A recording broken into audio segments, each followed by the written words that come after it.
Wrestling கிங்குக்கு வந்திருக்கிற எல்லாருக்கும் வணக்கம் நண்பா. எல்லாரும் நல்லா இருக்கீங்களா? இன்றைக்கி எக்கச்சக்க ரெஸ்லிங் நியூஸ் இருக்குது. ரோமன் ரெயின்ஸோட ரிட்டர்ன் அப்டேட்டை பற்றி அண்ட் சோலோ சிகாவோட சாம்பியன்ஷிப் ஆப்பர்ச்சுனிட்டியை பற்றி லுட்விக் கிக்ஸரை ரிலீஸ் பண்ண போகிறாங்களாம் WWE. இதே மாதிரி ஒரு சாம்பியன் வர்சஸ் சாம்பியன் மேட்ச் மீண்டும் WWE நடக்க போகுது. அதையும் அஃபிஷியலாக கன்ஃபார்ம் பண்ணியிருக்காங்க. வாங்க இன்னைக்கான எக்கச்சக்க ரெஸ்லிங் செய்திகளை பற்றி பார்க்கலாம். மறக்காமல் சேனலுக்கு ஃபஸ்ட் டைம் வந்திருக்கோங்க சப்ஸ்கிரைப் பண்ணி பெல் ஐக்கானை கிளிக் பண்ணி வச்சுக்கோங்க. ஒரு லைக் பண்ணிக்கோங்க. உங்கள் லைக் பண்ணும்போது அடுத்தடுத்த ஃப்ரெண்ட்ஸுக்கு இந்த வீடியோ ரெக்கமெண்ட் ஆக பெரிய ஹெல்ப்பாக இருக்கும். ரோமன் ரெயின்ஸ் ரசிகர்களை பொறுத்த வரைக்கும் நான் எப்படி ஆறுதல் தெரிவிக்கிறது அப்படின்னு தெரியலை.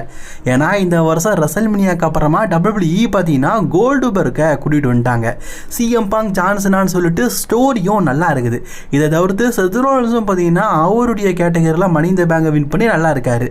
சிஎம் பாங்க் வர்சஸ் ஜான்சனா நைட் ஆஃப் சாம்பியனில் மேட்ச் வேறு நடக்குது.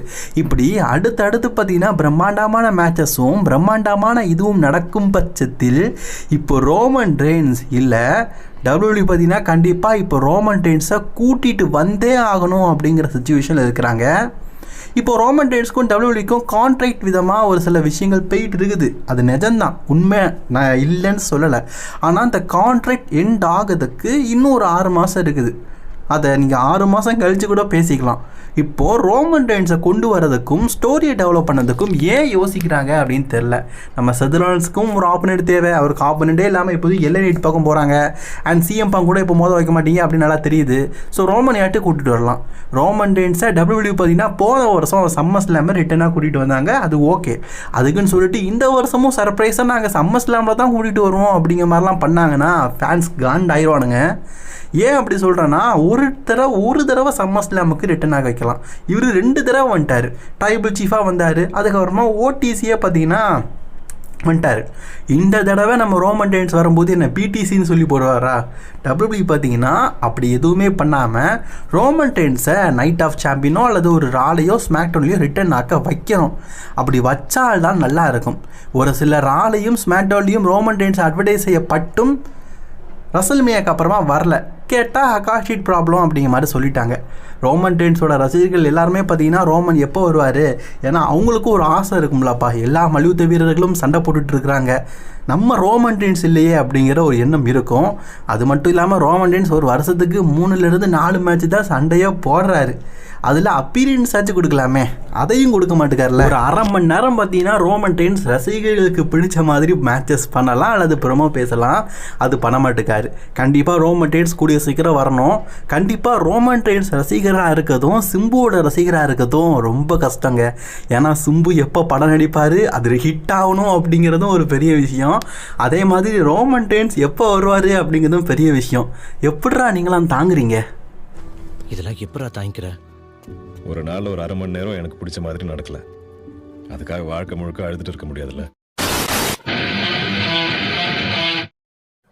சரத் அப்படிங்கிற WWE முன்னாள் ரெஸ்லர், அவர் வந்து பார்த்தீங்கன்னா AEWல இருக்கிற மெர்கண்டன்ஸ் மோனையை கல்யாணம் பண்ணியிருந்தார். ஆக்சுவலி WWE தான் அவங்க ஆல்ரெடி சண்டை போட்டுட்டு இருந்தாங்க. இந்த சரத்துக்கு வந்து WWE நிறைய மல்யுத்த வீரருக்கு கேள்விப்பட்டிருப்பீங்க, சண்டை போட்டு கங்கேஷன் ஏற்பட்டு அதுக்கப்புறமா WWE பேக் ஸ்டேஜில் ஒர்க்கராக வேலை பார்ப்பாங்க. அதே மாதிரி இவர் வந்து காஸ்டியூம் டிசைனராக தான் முதல்ல வேலை பார்த்துருக்காரு. இவருடைய நிலையை புரிஞ்சு WWE பார்த்தீங்கன்னா காஸ்டியூம் டிசைனராக இது நாள் வரைக்கும் வேலைக்கு வச்சுருக்கிறாங்க. அவருக்கும் சாஷா பேங்க்ஸுக்கும் WWEலேருந்து வெளியில் போனதுக்கப்புறமா சண்டை ஏற்பட்டுருச்சு. ஏன்னா மெர்கண்டஸ் மோனி பார்த்தீங்கன்னா அதே ரெஸ்லிங் கம்பெனி போகும்போது நியூ ஜப்பான் ப்ரோ ரெஸ்லிங்கு AEWன்னு சொல்லிட்டு நாடு விட்டு நாடு போகிறதுனால ஸ்பெண்ட் பண்ண மாட்டேக்காங்க, தப்பான வரவில் இருக்கிறாங்கன்னு சொல்லிட்டு டவுட்டு பட்டார். ஸோ ஒரு சில விஷயங்கள் அப்படின்னு சொல்லிட்டு டிவோர்ஸ் கேட்டார். 2 பேருமே பிரிஞ்சிட்டாங்க. எக்கச்சக்க பேர் சரத்துக்கு தான் சப்போர்ட் பண்ணாங்க. நம்ம கண்ணால் பார்க்கல, காதால் கேட்கல, ஆனால் புரளிகளை மட்டும் சொல்லுவோம். ஏன்னா நம்மளை அப்படிப்பட்ட ஜம்மன் தானே, அதுலேயும் நான் இருக்கிறேனே, ஐயோ இருக்கிறதுலையே மோசமான ஜம்மம் அப்படின்னு நீங்கள் நினைப்பீங்க. அது உண்மைதான், நம்ம வாயால் கேட்கறத பற்றி சொல்கிறேன். இப்போது மெர்கண்டன்ஸ் மோனே, இது அஃபிஷியல் நியூஸுங்க, தப்பாக நினைக்காதீங்க. மெர்கண்டன்ஸ் மோனே AEWல இருக்கிற ஒரு தடவை பார்த்தீங்கன்னா டேட்டிங் பண்ணிகிட்டு இருக்காராம். அப்போது ஃபஸ்ட்டு நியூஸை கேட்கும்போது எனக்கு டவுட்டாக இருந்தது. இப்போது டேட்டிங் பண்ணிகிட்டு இருக்கிறாங்க அப்படிங்கிறத வைக்கும்போது உண்மையாக இருக்கும்னு நினைக்கிறேன். என்டோஸ் பிராசியோஸ் அப்படிங்கிற ஒரு மல்யுத்த வீரர். இவர் ஏஐடபிள்யூல மாஸ்க் போட்டு தான் சண்டை போடுவார். ஆள் எப்படி இருக்காரு, பார்க்கவே அப்படியே பங்கமாக இருக்கார்ல. இவரெல்லாம் டபிள்யூடபிள்யூக்கு வந்தார்னா இவருக்கே கண்டிப்பாக ஒரு டீம் ஃபேன் பேஸ் வரும், கண்டிப்பாக வரும். அவருடைய மாஸ்க் பார்க்கறதுக்கு பங்கமாக இருக்கும். ஸோ அவருடைய ரியல் ஃபேஸை இதுவரைக்கும் யாருமே பார்த்ததில்லை. அந்த உண்மையான முகத்தையும் உண்மையான முகத்துக்கு உள்ளே இருக்கும் மனசும் வெண்மையான மனதும் வைரமுத்து மாதிரி பேசுகிறேன். அதுக்கப்புறமா சின்மை கம்ப்ளைண்ட் பண்ணுவாங்களே, இதே மாதிரி பார்த்தீங்கன்னா ரொம்ப பிடிச்சிட்டு சாஷா பேங்க்ஸுக்கு. ஸோ அதனால் அவங்கள கல்யாணம் பண்ண போகிறேன் அப்படிங்கிற மாதிரி சொல்லியிருக்கிறாங்க. இப்போ 2 பேரும் டேட்டிங் பண்ணிகிட்டு இருக்கிறாங்களாம். ஆரம்பத்தில் நான் ஒரு நியூஸ் சொன்னேனே, அதை கேட்கறதுக்கும் இப்போ இது மெர்ஜ் ஆகிறதுக்கும் பார்க்கும்போது உண்மையாக இருக்குமோ அப்படின்னு தோணுதில்ல. நான் மட்டும் வைரமுத்தாக இருந்தேன், கண்டிப்பாக பாடியிருப்பேன். பெண்ணே உனது மெல்லிடை பார்த்தேன், அடடா பிரம்மன் கஞ்சனடின்னு. நானும் வைரமுத்து போல பெண்ணே உனது மெல்லிடை பார்த்தேன். அன்னைக்கே சொன்னல நீ அந்த விஷயத்துக்கு செயல்பட்டு வர மாட்டான்னு. அப்புறம் இங்க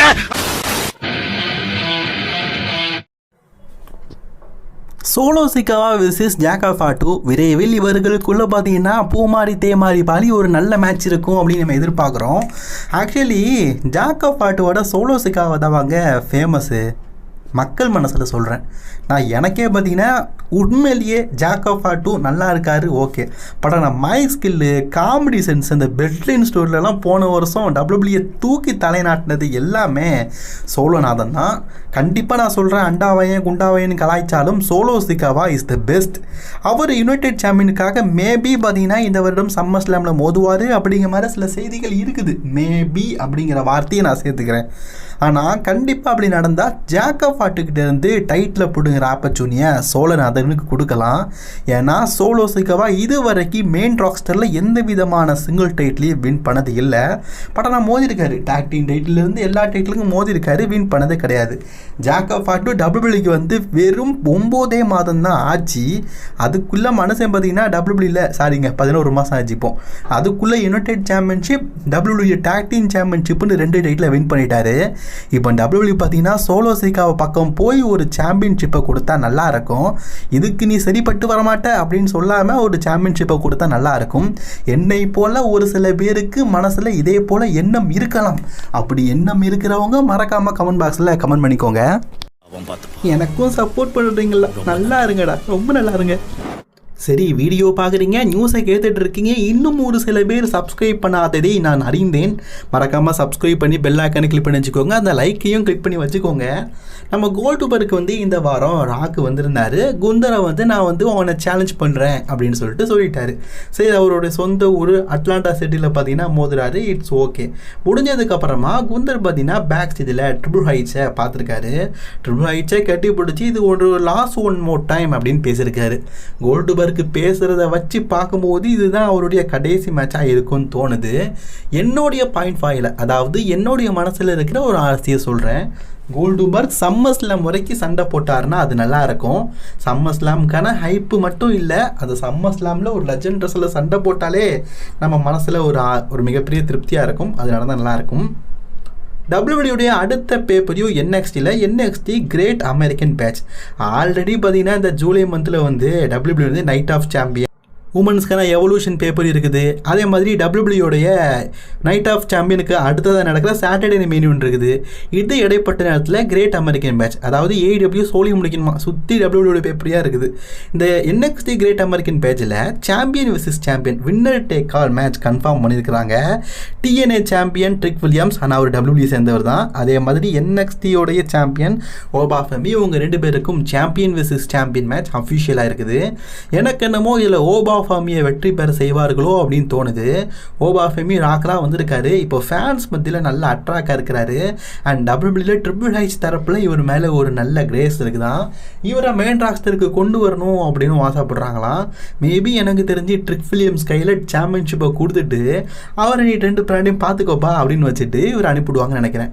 ட்ரிக் வில்லியம்ஸ் அனுப்பலாமேன்னு கேட்டால் எல்லாருமே போயிட்டாங்கன்னா NXT ரன் பண்ணதுக்கு ஒரு லீடர் தேவைப்படுதில்ல. ஸோ இப்போ 2 பேரும் டாப்பாக இருக்காங்க. அதில் ஓபா ஃபெமி போயிட்டார், trick William பார்த்துக்குவார். Trick William போயிட்டார்ல ஓபா Femi பார்த்துக்கணும். ஏன்னா அடுத்த ஜெனரேஷன் உருவாக்கணும். அவங்க இன்னும் உருவாக்கலாம். ஸ்மாக்டவுனுக்கு கோடின்னு இருக்காருல்ல, அந்த மாதிரி ஒன்று உருவாக்கணும். ஜிவானி வின்சி இப்போதைக்கு இன்ஜுரியில் இருக்கிறாரு. அவரை கூடிய சீக்கிரம் டபிள்யூபிள்யூலேருந்து ரிலீஸ் செய்ய போகிறாங்களாம். இவரோட கான்ட்ராக்ட் முடிய போது டபிள்யூபிள்யூக்கு இவரை வச்சு என்ன பண்ணுறதுன்னு தெரில போல இருக்குது.